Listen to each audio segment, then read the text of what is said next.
recording started. I feel like I should just stand behind you so they know who the voices on the screen or in the chat. But hi everybody, I'm Catherine Anderson. Thank you so much for joining us today live for this Ustream event.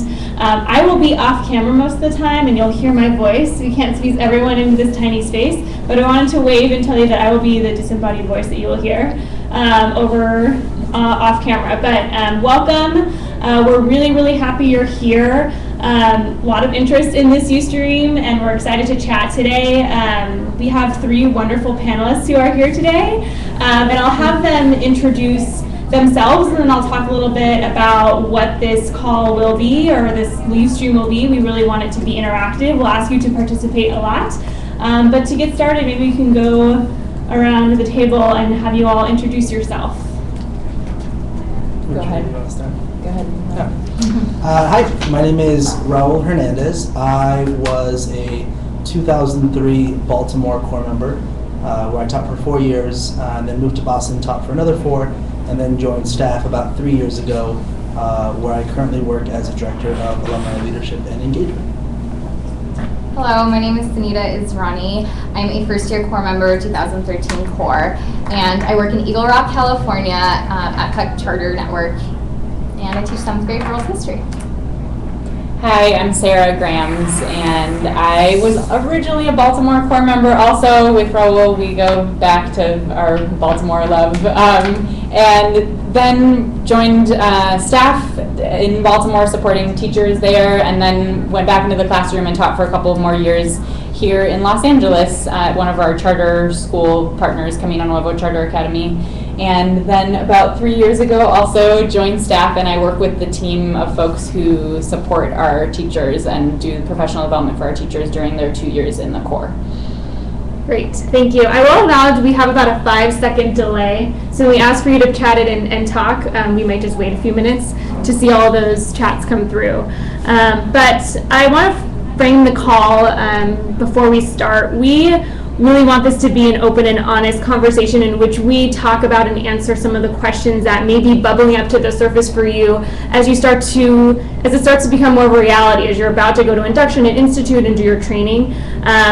We've focused a lot on the CSED and processing and things that you need to do to be legally able to teach, but I'm sure there are other things that are on your mind and should be on your mind as you enter into this new profession and this journey. So we want to talk a little bit about some of the thoughts or questions you may have about Teach for America, our approach to teacher training, the tenets of our program, the experience of our Corps members, because we imagine those are things that you are thinking about. We also imagine that you are probably talking about what you're about to do with family and friends who may also have questions. You may have seen articles online about Teach for America that you have questions about, but we do really want this to be participatory. In the invitation I sent you all, I outlined some things that we may touch on today, but we really want this to be driven by you all and what you want to talk about and questions that you have. So I want to get us started by asking you all a question in the chat. So asking the 2014 folks to chat in. We know that there are a lot of opinions out there about Teach for America, both positive and negative. And I'd love for you all to chat in some of the conceptions or opinions that you have come across about Teach for America. And these could be positive things about our program, these can be negative things about our program. What are some things that you have come across in regards to Teach for America? And I'll wait a few seconds for things to come through the chat. Can we see the chat?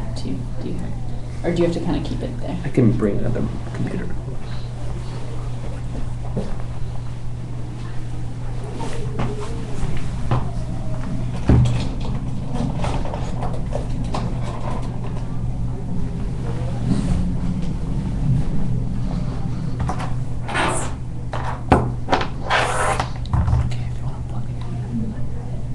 Can you shout in the question?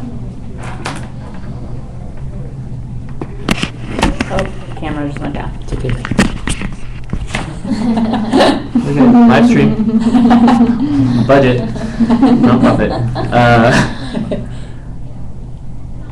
Or you guys can read out some of the questions that you're seeing. Okay, give me 1 second. Or come. There goes the camera. It's up, so you're fine. We back?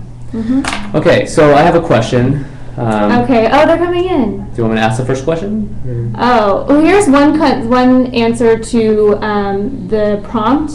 Other teachers seem to feel negatively about Teach for America. They are union busters. I have heard both positive and negative. The positive, Teach for America provides measurably better, I think teachers is coming after that.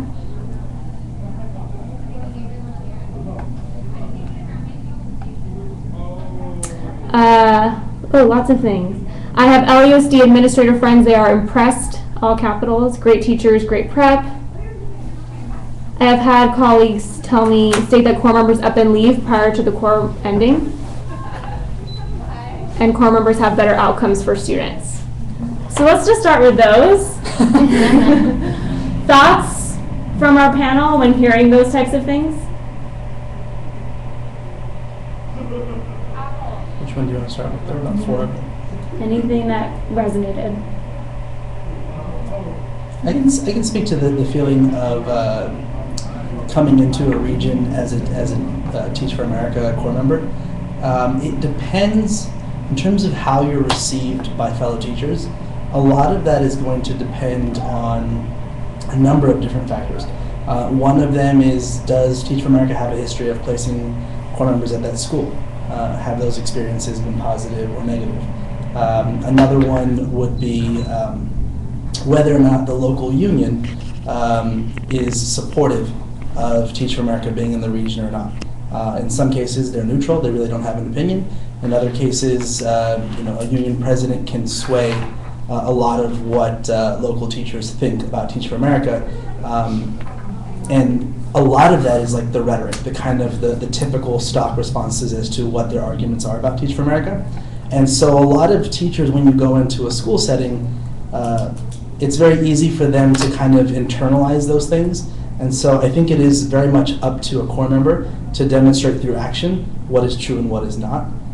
So I've been well received in many of the schools that I've gone into, but I've also had a couple of teachers that they're not like outright like anti me because I was a part of Teach for America, but they had some concerns. And so I think it was pretty important to like be able to have an open dialogue with my colleagues and demonstrate with them why I'm here, and maybe perhaps address some of the misconceptions that they had about the organization.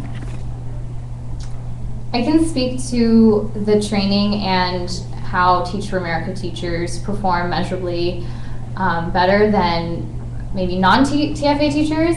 I can say for a fact that through the Puck Charter School Network and actually a few other school networks, charter school networks such as Green Dot, and the charter networks that part of the College Ready Promise, I know for a fact that they use Teach for America resources.